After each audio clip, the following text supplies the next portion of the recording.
Hello everyone, welcome back to my channel. बज रहे हैं 2:30, हम जा रहे हैं डॉक्टर के पास डुगू को लेके। तुमने देखा क्या?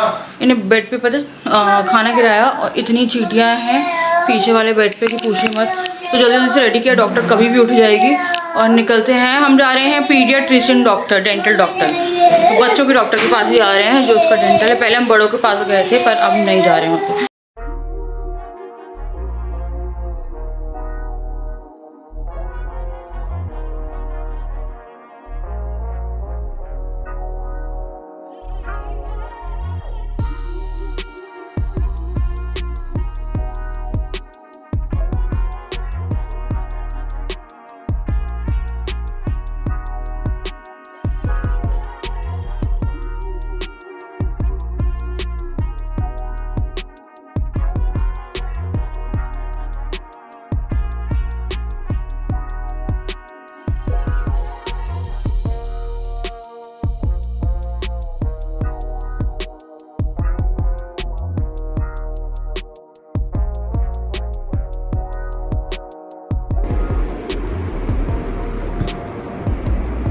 मम्मा ये क्या लगाई हो तुम मुंह पे?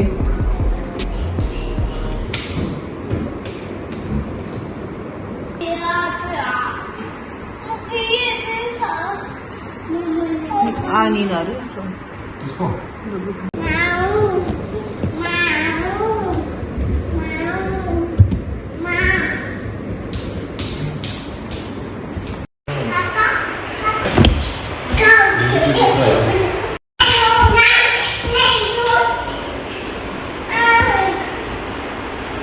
लगवाएंगे देखो जिया को, और तुम्हें भी सुई लगवाएंगे। जिया को लगेगी सुई, ते को लगेगी। शैतानी करोगे तो लगेगी।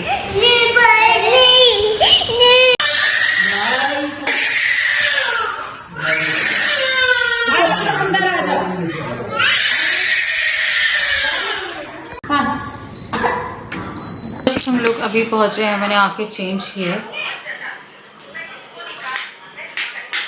और अभी बड़ी टेंशन में हम लोग। थोड़ा सामान मंगवा रहे हैं। मेरे पास कमेंट आ रहे थे कि मैं लोकल वेंडर्स को क्यों नहीं सपोर्ट करती हूँ, मैं बाहर जाके शॉपिंग क्यों नहीं कर रही हूँ। अभी हम लोग गए थे, सिर्फ उसके दांत दिखवाने में जिया ने इतना परेशान किया है। डुगू का प्रोसीजर कराने जाना है हमें कुछ, मैं बताती हूँ आपको इत्मीनान से। क्या पता है, बिल्कुल मेरी हिम्मत नहीं होती कि हम लोग कहीं भी दुकान से जाएं या कहीं जाएं शॉपिंग करें, क्योंकि मेरे को अभी कुछ चीज़ें तो अवॉइड करानी है। क्योंकि कहीं बच्चे जाते हैं तो वो बहुत ज़्यादा चीज़ों के लिए वो हो जाते हैं। और अभी ऐसा चल रहा है हम लोगों का कि नहीं जाना हो पा रहा। मेरे को डी-मार्ट भी जाना है, जाएंगे पर यार समझ में नहीं आ रहा है कैसे भी चीज़ें वो करें। तो इसलिए मैं बाहर से नहीं, मैं घर में मंगवा रही थी। अगर थोड़ी फैसिलिटी मिल रही है तो क्यों ना यूज़ कर लें। और अभी मेरे ना बच्ची, स्पेशली बच्ची इस एज में है कि वो कहाँ जाके क्या करती है ना, मैं आपको बता नहीं सकती। वो इतना ज़्यादा ओवर कर देती है।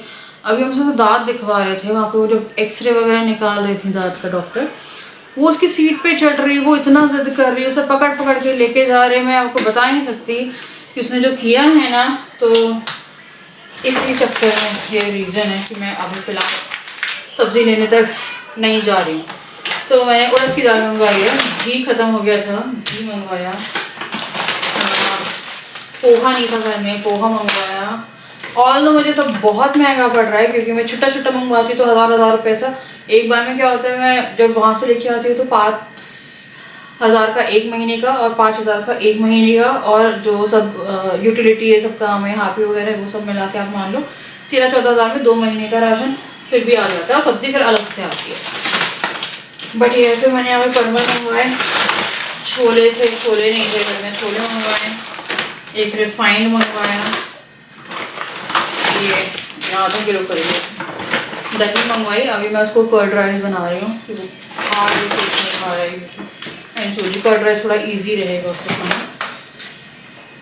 भूखी मर रही जो भूख लगी बहुत जोर से, तो मैं भी रख के आलू ख़राब हो गई। मेरे को लग रहा है खुद फीवर आने वाला है, पता है, ऐसा अंदर से ना हरारत सी हो रही है, सर फट रहा है और पूरी बॉडी गरम सी लग रही है। तो मैं सब्ज़ी बना रही हूँ एक केले की। तो मैंने करी पत्ता, हरी मिर्ची और प्याज काट ली और फटाफट तड़का लगा के सब्ज़ी बना के आटा गूंदूँ, उनके चावल बनाऊँ और अपना खाना बना के थोड़ा फ्री होके मैं बताती हूँ।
तो खाना खिला दिया बच्चों को, सो गए थे, अभी हम लोग उठे हैं, ये लोग मस्ती कर रहे हैं और मैं बहुत थकान हो रही है मुझे और मेरे को लग रहा था फीवर टाइप्स, मौसम थोड़ा ना यहाँ पे बारिश सा हो रहा था तो मैंने दवाई खाई है, मैं सोई हूँ। मैं बहुत दिनों बाद ना दोपहर में सोई हूँ।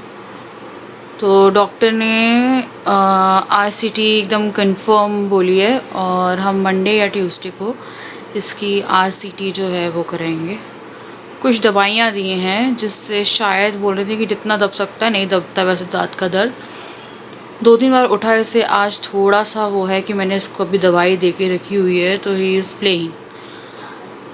बट हम लोगों ने ना इसके दांतों का जो एक वो था जहाँ RCT होनी थी पहले भी कोशिश करी कि वहाँ पे ना हो। हमें बहुत सारे लोगों ने कहा था कि इवन जानने वाले, इवन जो भाभी आई थी उनके बेटे को ही बोली थी, पर बोली थी ऑन एंड ऑफ उठता है दर्द, बट ऐसा दर्द नहीं उठा जो उसको उठा था। सर तो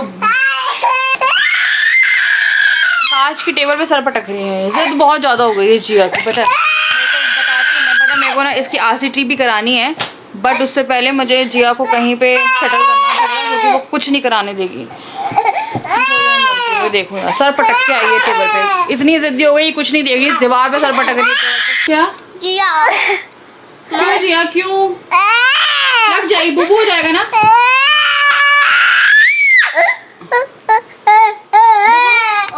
आपको दांत का दर्द सही है? सही है? अभी सही है? आपको सही है? है? नहीं है इसको। चल बस हो गया, हो गया। क्यों पटका सर? या जिद करो पर इतनी नहीं कि पटको। बस चल, हाँ हुआ ना सर में, लगा ना। बस बस, चलो घुमा के लाए आपको थोड़ा सा, इनको थोड़ी सी, चलो थोड़ा घुमा के लाएंगे आपको। वैसे भी थोड़ा बाहर ले जाती हूँ है ना, थोड़ा माइंड वाइंड फ्रेश हो जाएगा यार, वरना यही करते रहेंगे यार। बात करती हूँ आप लोगों से, है ना, बताती हूँ यार। वो कह रही थी 2 दिन एडमिट कराना है तो करा लो, 2 मेरे को एक बार हार्ट स्पेशलिस्ट से मिलना है जाके, तो काम बहुत सारा फैल गया है। ओए होए डुगू, मेरे ना वहाँ पे सामान है बेबी। कल संडे हो जाएगा तो संडे को नहीं, मंडे या ट्यूसडे उन्होंने बोला है, 1 डे प्रायर उनको इन्फॉर्म करना है। तो एक दिन तो देखना पड़ेगा उसका पूरा दर्द ही कैसा है। तो अभी राजा मुझसे कह रहे थे कि हम लोग अवॉइड तो करने की कोशिश कर रहे थे यार, बट लगता नहीं है। और अभी जब हम लोग आज गए थे उस टाइम पे दोनों बच्चे संभालना बहुत मुश्किल हो गया था। डॉक्टर ने कहा था कि आप जैसे आपकी जो बेबी गर्ल है, प्रोसीजर में लगेगा 2 घंटा, है ना। तो उन्होंने कहा कि बेबी गर्ल जो आपकी है उसे घर छोड़ देना। तो वी वर लाइक कि चलो ठीक है, मम्मी के पास रह जाएगी। तो हम उसके लिए वो गए थे क्योंकि उसको छोड़ के ही जाना पड़ेगा, क्योंकि अभी जब उसका दांत डूब का देख रहे थे, उसका एक्सरे कर रहे थे, सब कर रहे थे, उस टाइम पे जिया बहुत प्रॉब्लम कर रही थी, मतलब बैठने नहीं दे रही थी। राजा कभी इधर भाग रहे उधर भाग रहे। जो डॉक्टर है उन्होंने कहा कि बच्चे को किसी को गोदी में लेके बैठना पड़ेगा, एक पेरेंट को सामने रहना पड़ेगा, क्योंकि बच्चा लग नहीं रहा है कि बहुत आराम से रूट कैनाल करा लेगा। तो प्रोसीजर थोड़ा सा ऐसा है कि डुग्गू को देनी पड़ेगी दवाई, और ये जो है मुझे उनके हार्ट उनसे बात करनी है। तो मैंने उनको डुग्गू की कंडीशन बता दी, क्योंकि जब भी ऐसा कुछ होता है, कोई भी प्रोसीजर हो रहा है, तो मेरे को बताना पड़ेगा, क्योंकि अगर बच्चों की या किसी की मेडिकल हिस्ट्री है तो इट्स ऑलवेज़ गुड कि आप डॉक्टर को बता दो। तो मैंने उनको बता दिया। तो फिर वो कह रही थी कि इसको ना हम पहले दवाई देंगे, 2 घंटे खाली पेट रखना है इसे आने से पहले, उसके बाद 1 घंटे पहले वो दवाई देंगी। दवाई से क्या होगा, वो हल्का सा नशे में लाइक बेहोश टाइप का होता है ना, वो ये पूरा बेहोश नहीं होगा, बट हल्का सा जैसे फीवर या कुछ होता है तो बच्चा सुस्त हो जाता है, वैसे सुस्त करना है उसको। और ऐसा नहीं है कि सुस्त हो जाएगा तो उस टाइम पे आप उसको पकड़ोगे तो वो कुछ नहीं करेगा, तब भी वो दिक्कत करेगा। इतना सुस्त नहीं होगा कि वो कुछ नहीं करे। तो उसको बेहोश नहीं करना है उन्होंने बोला, क्योंकि जैसे मैंने बताया आपको, तो उसको उसके अकॉर्डिंग ही दवाई देनी है। इसलिए मुझे एक बार अपने जो उनके हार्ट स्पेशलिस्ट से बात करनी है कि कोई भी सडक्शन के लिए कोई भी दवाई दे रहे हैं या कुछ दे रहे हैं, क्योंकि हल्की सी बेहोशी आनी ज़रूरी है, वरना बच्चा दिक्कत करेगा। तो उन्होंने बोला कि दोनों पेरेंट का रहना ज़रूरी है। एक पेरेंट को इसको पकड़ के बैठना पड़ेगा, एक सामने रहेगा तो थोड़ी बात या कुछ कर रहा है तो बच्चा थोड़ा एंगेज रहेगा। राजा पकड़ के बैठ जाएंगे, मुझे जाना ही पड़ेगा, क्योंकि डुग्गू के साथ ऐसा है कि वो थोड़ा मेरे को देख के पीस में रहता है फिर भी। तो जिया का था कि मैं छोड़ दूँगी उसे मम्मी पापा के पास। तो हमने मंडे ट्यूसडे प्लान किया था, ये था मेरा। तो मैं सॉर्टेड थी जिया को छोड़ने के लिए कि चलो मम्मी के पास छोड़ दूँगी, 2-3 घंटे में रह लेगी वो, कोई दिक्कत नहीं, क्योंकि जिया रह लेती है और जिया दादी के साथ कंफर्टेबल भी है, तो उसके लिए मुझे कोई प्रॉब्लम नहीं थी। बट आज क्या हुआ, मैं सुबह से ऐसे देख रही थी कि मम्मी पापा दिख नहीं रहा है। मेरे को लगा चलो गए होंगे कहीं, क्योंकि गाड़ी नहीं थी, उनकी कार नहीं थी। फिर अराउंड 10 साढ़े 10 बजे मैंने बोला राजा बहुत ज़्यादा टाइम हो गया, मैं कॉल करना भाई क्या हो गया, मम्मी पापा है कहाँ पे, किसी रिलेटिव क्या गए हैं या तिलवारा घाट गए हैं या कोई आसपास के स्पॉट पे गए। तो राजा ने मम्मी को कॉल किया, तो मम्मी ने कहा कि वो प्रयागराज चले गए कार लेके। 6-7 घंटे का रास्ता था, वो पहुंच गए प्रयागराज, पहुंच गए आश्रम। वो वापस चले गए आश्रम, और हम लोग को बाद में पता चला लाइक जब फ़ोन किया, वरना आई थिंक हम फ़ोन नहीं करते तो हमें पता भी नहीं रहता। और डुग्गू का पूरा जो काम था वो पूरा चौपट हो गया। जिया के रिलेशन में ये है कि मैं कहाँ छोड़ूँ उसे यार, क्योंकि वहाँ पे बहुत तकलीफ़ करती। डॉक्टर ने बोला था हमारे पास 15 मिनट का टाइम रहेगा दवाई के उसमें, और हमें 15 मिनट में जो भी वो ड्रिल करते हैं, उसका मसाला भरते हैं, जो भी करते हैं वो पूरा हमें उस 15 मिनट में करना ही करना है, हमें कोई डिस्टर्बेंस नहीं चाहिए। तो हमारे साथ सिंपल सा ये था कि या तो मम्मी पापा को ले जाएंगे या किसी को ले जाएंगे या जिया को छोड़ जाएंगे, तो प्रॉब्लम नहीं थी हमें कि चलो हो जाएगा। अब टेंशन ये फंस गई है कि जिया को मैं क्या करूँ, और अब कोई नहीं है, अब कोई भी नहीं है। और मम्मी पापा का मुझे नहीं मालूम था ऐसे जाएंगे, मेरे को लगा अब तो रुकेंगे बच्चे, क्योंकि बहुत ज़्यादा फ्रेंडली हो गए थे बच्चे, और स्पेशली जिया तो दादी भी कर रही थी सुबह से। तो मैंने इसे बोला था कि चलो छोड़ेंगे तो दादी के पास, पर दादी थी नहीं। अब वो एकदम से हो गया, आज भी दादी कर रही, डुग्गू बोला दादी नहीं है, दैया दादी नहीं है, आज भी ऐसे डुग्गू भी करने में लगा था। तो थोड़ा सा हो गया यार कि चले गए वो लोग, और अब नहीं पता कब तक आएंगे। और बात यह है कि वो कार लेके गए हैं तो अब वो आराम से नहीं आएंगे। तो अब मान लो अब पापा ना दोनों चले गए, तो मेरे पास टेंशन ये फंस गई है कि मैं जिया को कहाँ क्या करूँ, और बिल्कुल भी नहीं आ रही थी काबू में।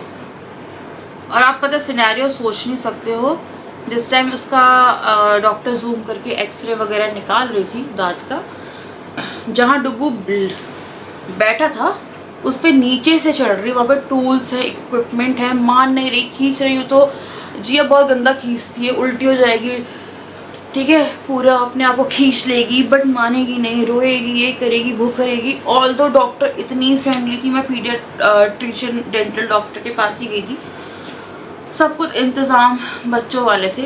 तो हम लोगों ने उनसे बोला कि आरसीटी के अलावा क्या कोई ऑप्शन है, उस टाइम ने क्योंकि पूछा था, क्योंकि हम आरसीटी अवॉइड करे थे जस्ट बिकॉज 2-4 लोगों से हमने सुना था उन्हें अवॉइड करके रखी है। तो उन्होंने कहा, मैंने पूछा कि दूध की दाढ़ है तो टूटेगी ना, तो उन्होंने कहा टूटेगी बट जब ये 10 साल का होगा तब टूटेगी। ये दर्द आता रहेगा, कई बार बहुत खतरनाक हो जाएगा। अब आपको देखना है। और वो कह रही थी कि दांत में ना ऐसे दाढ़ रहती है, वो white layer then yellow layer, उसके आसपास नसें रहती है। डुगू का वाइट पार्ट एकदम चला गया, सिर्फ येलो पार्ट बचा है दांत का। और वो कह रही है कि इससे नस जो है इसकी इरिटेट हो चुकी हैं, इसीलिए इसको पेन हो रहा है। तो फिर राजा मैंने डिसाइड किया कि हाँ इसका RCT ही कराते हैं। मंडे डिसाइडेड था, पर अब मुझे दिक्कत ही हो गई है कि पहले तो इसका ये बताया मैंने हार्ट का, तो उन्होंने बताया किसी कोई एलर्जी या कुछ है क्या। फिर उन्होंने बोला कि हम बात भी कर लेंगे डुगू का जो डॉक्टर है उनसे, तो देखते हैं, है ना, उनसे वो बात कर लेंगे और हम भी एक बार बाकी बात कर लेंगे। आई डोंट नो, मैं पास में घर पूरा भरा हुआ था। वो लोग गए, वहीं वो भी चले गए, मेरे को वही लगा। मैंने बोला राजा बहुत टाइम हो गया। राजा कह रहे थे आ रहे होंगे, कहीं गए होंगे, तुम्हें क्या हो गया।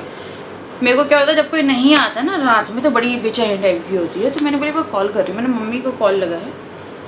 उसके बाद फिर उन्होंने बताया कि चले गए वो लोग। उनका आश्रम से फ़ोन आया, पंडित जी जो है वहाँ पे जो भी बाबा हैं, ये कहाँ हो। एंड पापा का ऐसा है कि उन्हें रिजर्वेशन देखते कुछ देखते नहीं देखा उन्होंने, उन्हें लगा रिजर्वेशन कब मिलेगी, वो गाड़ी लेके चले गए। बस अभी यही है कि मैं कोई जिया का लग रहा है, मैं जिया, क्योंकि डुगू को कराने जाना है, बट जिया प्रॉब्लम कर देगी। मैं अब अगर घर लेती हूँ या कुछ भी करती हूँ ना, मैं जबलपुर में नहीं रह रही हूँ, मैं दिल्ली साइड शिफ्ट हो जाऊँगी। क्योंकि यार एकदम से होता है ना, कोई बचता ही नहीं है आपके लिए, कोई भी नहीं बचता। अभी वहाँ पे भी होती तो मेरे पास 5-6 लोग होते, मेरी माँ होती, मेरी भाभी भी हो गई, है ना, मतलब किसी ना किसी का सहारा हो जाता कि कहीं ना कहीं मैं बच्चे को ड्रॉप कर सकती थी। और यहाँ पे क्या होता है, एकदम से इतना ज़्यादा अकेलापन सा हो जाता है कि फिर आपको कुछ हो रहा हो, कोई नहीं बचता है देखने के लिए भी। तो मैं वही राजा से कह रही थी कि घर भी नहीं यार, हम लोग यहाँ पे 1-2 जगह फाइनल कर रहे थे। फिर वही मैंने फिर बोला राजा फ्यूचर के लिए भी देखते हैं, बच्चों के कज़न्स वगैरह कुछ भी नहीं है यहाँ पे। एंड हमारा ही मेरे को लगता नहीं है कि यहाँ पे कुछ जमेगा, क्योंकि ऑब्वियसली मम्मी पापा का तो ऐसा हो गया है कि यार अब वो लाइफ टाइम के लिए ही उनका ऐसा है कि उन्हें आश्रम का ही, पापा का स्पेशली, कि घर देखने आएंगे बीच बीच में और वो वहीं पे रहना चाहते हैं। एक तरह से दुनिया से मोह नहीं है उन्हें अब। तो मेरा भी फिर लगता है कि अब कोई मतलब नहीं है ना फिर यहाँ पे अब किसी भी तरह से रहने का नहीं है मतलब, क्योंकि वो लोग भी कहीं ना कहीं यूपी, दिल्ली, हरिद्वार साइड ही घूमते रहते हैं। वही हो रहा है बस। मैं हो जाती हूँ कहीं वो काफ़ी टेंशन में, कुछ डुगू का लग रहा है कि वो जो दवाई देंगी उसका कुछ नेगेटिव इफेक्ट ना पड़े। तो वो कह रही थी, क्योंकि उन्हें जब मैंने ये वाली कंडीशन दिखाई थी तो उन्होंने कहा कि डुगू की कि कब हुआ इसको ये। मैंने बोला बाय बर्थ है इसे। फिर उन्होंने कहा कि इसका कोई सर्जरी हुई है। मैंने बोला नहीं अभी तक तो नहीं हुई है, क्योंकि अभी कंडीशंस अंडर कंट्रोल है। जब अंडर कंट्रोल नहीं होगी तब सर्जरी हमें उसकी हार्ट की देखनी पड़ेगी, पर अभी कोई सर्जरी नहीं हुई है, बाय बर्थ है। जिस टाइम पे हार्ट फॉर्म हो रहा था उस टाइम पे हुआ है। आपको याद है जब डुगू मेरे पेट में था तो उसकी 7 हफ्ते तक भी हार्ट बीट नहीं आई थी, 7-8 हफ्ते तक जब हमने सोनोग्राफी कराई थी। मैं डायरेक्ट 9-10वें हफ्ते कराई तब उसकी हार्ट बीट आई थी। जिया की 6वें हफ्ते में हार्ट बीट थी, क्योंकि जिया का टेस्ट चाहिए, मुझे जिया की सोनोग्राफी से पता चली थी। तो कहीं ना कहीं इस टाइम फॉर्मेशन में प्रॉब्लम आ रही थी, इसलिए लेट आई थी। मैं कई बार सोचती हूँ, मैं जब ना बहुत उसमें होती, देखो मैं बात कर रही हूँ, तो जब मैं ना बहुत अकेले बैठी रहती हूँ और डुगू को देखती हूँ या कुछ भी देखती हूँ ना, तो मुझे लगता है कि किसी अपने कर्मों की सज़ा है या क्या है। अच्छा खासा खेलता बच्चा क्या चीज़ लेके बैठा है, बुखार का, कोई टाइफाइड हो जाए, कोई अभी जैसे दांत है, हर चीज़ का इलाज हो जाता है, मतलब हर चीज़ का ट्रीटमेंट हो जाता है, हर चीज़ की कोई बीमारी हुई है ट्रीट हो गई, ये हो गई। हमारे पास कोई ट्रीटमेंट ही नहीं है। ट्रीटमेंट क्या है, वेट करो। अगर लीकेज होती है तो ट्रीटमेंट होगी, ज़्यादा लीक होता है उसके यहाँ। अब सोचो ना कैसा लगता होगा ना, मैं सोचती कि भगता रहता ना जब कभी बहुत थक जाता है या कई बार बहुत, जिसमें आ रहे थे, मैं एक सब्सक्राइबर बहुत ज़्यादा परवाह करते हैं ना लोगों की, जब वो बहुत ज़्यादा थक जाता है या बहुत रोता है या कुछ होता है, तो मुझे लगता है कि उसको ना ज़ोर ना पड़ रहा हो। ऐसे ना रहना बहुत ज़्यादा मुश्किल हो जाता है, पर बहुत सारी चीज़ें होती है इंसान की लाइफ में, सब कुछ का इलाज हो जाता है। पर हम लोग यही सोचते हैं यार, अब तो फिर भी है कि बहुत टाइम से पता है, और शायद पता भी नहीं होता हमें, 1.5 महीने बहुत जल्दी पता चल गया था हमें ये चीज़। 1.5 महीने में जब उसको प्रॉब्लम हुई थी, उसे नमूनिया टाइप का हुआ था, तब एक्सरे में आया था। डॉक्टर को लगा दिल में छेद है, इवन कुछ लोगों को लगता है दुगू के दिल में छेद है, दिल में छेद नहीं है, उसकी हार्ट फॉर्मेशन में प्रॉब्लम है। 3 लीफ होती हैं हार्ट में, वो 2 है, तो जब 3 ऐसे होती हैं तो फ्लो एकदम प्रॉपर होता है, पर जब 2 रहती है तो उनके बीच से लीकेज होती है, तो वो लीकेज है, अभी है। ट्रीटमेंट तब होगी जब बढ़ेगा, वरना ताउम्र ऐसा ही चलता रहेगा जब तक चीज़ें हो रहा हो। डॉक्टर कहती है ज़्यादा वेट ना उठाए वो, आई इन फ्यूचर भैया लड़का है ना, जिम जाएगा। मैं पता नहीं यार, बहुत सारी चीज़, जिम जा रहा है, कुछ कर रहा है आजकल, तो वैसे किसी का कुछ नहीं पता चलता है, पर आपको तो पता है। बस वही होता है, मेरे को ना, मेरे को कराना है यार, मैं क्या करूँ, मेरे को कोई एडवाइस दो जिया को, मैं क्या करूँ। मैं पहले सोच रही थी छोड़ देंगे, कोई दिक्कत नहीं होगी, क्योंकि हमने शाम का टाइम लेना था कि शाम के टाइम पे जिया सो भी जाएगी मम्मी पापा के पास में। अब वो वहाँ जाके बहुत हुड़दंग मचाई है उसने, रो रो के बहुत हुड़दंग। आई थिंक मैं आपको बता नहीं सकती, वो जो करती है ना, बच्चा है करता है, बट वो बहुत ज़्यादा एक्स्ट्रा हो जाता है, क्योंकि डुगू को भी नहीं देखा मैंने ऐसे करते हुए कभी, तो मेरे को टेंशन फंस गई यार, क्या करूँ, मेरे को समझ नहीं आ रहा। मैं बहुत सॉर्टेड थी, चलो मंडे या ट्यूसडे इसका RCT करा लेंगे। डॉक्टर ने कहा इंजेक्शन लगेगा, उस टाइम प्रोसीजर हो जाएगा, और उसके बाद थोड़ा बहुत आफ्टर पेन जो है उसके लिए मेडिसिन हो जाएगी, दवाइयाँ जो भी है। मैं अपने भाई से एक बार कंफर्म कर लूँगी ये दवाइयाँ सेफ़ है या क्या है, वो जो आफ्टर है एंड बिफोर हैं, वो अपने भाई से ही पूछ लूँगी मैं। बट फिलहाल ये है कि प्रोसीजर कराने ही कैसे जाऊँ मैं यार, वही सोच रही थी। क्योंकि होती है ना लाचारी सी, आप मेरे को लग रहा था, मेरे को पता था मम्मी पापा जाएंगे, ऐसा नहीं है कि मुझे नहीं पता था, पर इतनी जल्दी जाएंगे कि जैसे बुआ लोग जाएंगे उसके बाद ही निकल जाएंगे, वो मेरे को उम्मीद नहीं थी। मेरे को था जाएंगे, चलो 1 हफ्ते में जाएंगे, क्योंकि मम्मी कह रही थी कि मैं नहीं जाऊँगी। पापा का तो ऐसा है कि पापा को वो इतने पसंद हैं कि वो वहीं रहना चाहते हैं जब तक लाइफ है, या जैसा भी है वो वहीं अपने आप को कहते समर्पित कर देते। तो इसलिए मुझे भी कोई सेंस नहीं समझ में आती यहाँ पे रहने की, क्योंकि उन लोग को भी आश्रम में ही रहना है। अब पापा देखना, पापा तो बिल्कुल ही नहीं आने वाले हैं, कि नहीं लग रहा है कि वो आराम से कराएगा, क्योंकि डुगू का जिस टाइम पे वो ले ही रहे थे उसी टाइम पे बहुत प्रॉब्लम कर रहा था। तो आप सोच लो जब वो इंजेक्शन लेके जाएंगी, क्योंकि जब उन्होंने कहा कि, मैंने बोला कि अब दवाई दे दोगे तो वो बेहोश हो जाएगा, तो उन्होंने बोला नहीं बेहोश नहीं होगा, वो थोड़ा सा उसमें रहेगा, थोड़ा सा नशे में, थोड़ी सी उसकी जो फीवर वाली बॉडी होती है ना वैसी हो जाएगी, कि पर रिएक्टिव रहेगा वो। और ये भी कह रही थी अगर ऐसा भी वो है तो हम 2 दिन एडमिट भी कर सकते हैं, कि प्रॉपर OT में ले जाके फुल फिर बेहोश करके OT में ले जाके RCT कर सकते हैं। बट मैं फुल प्रोसीजर OT वाला नहीं करवा रही हूँ, क्योंकि मुझे थोड़ा डर है उसको किसी भी तरह के बेहोशी की चीज़ देने में, ये उससे, तो इसलिए वो वही थी। उसके लिए आपको 2 दिन इसको एडमिट करना पड़ेगा। अब 2 दिन एडमिट करना मतलब सोच लो क्या सिनेरियो हो जाएगा।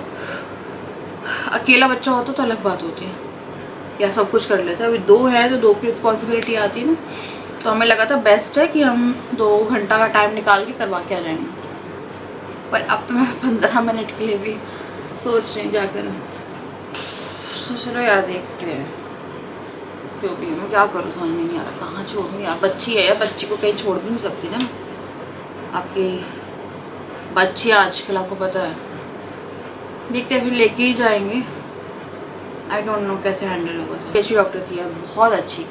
Like the way she explain everything, उसके बाद प्रोसीजर एक्सप्लेन करना, सब कुछ, एंड दवाइयाँ एक्सप्लेन करना, मेरे को बड़ी अच्छी लगी वो डॉक्टर। मैंने बोला बहुत अच्छी डॉक्टर थी यार, तो उन्हीं से कराऊंगी, मेरे को कराना है। चलो मैं करूँगी अभी आपको इस वीडियो को। यार बताओ मैं क्या करूँ यार।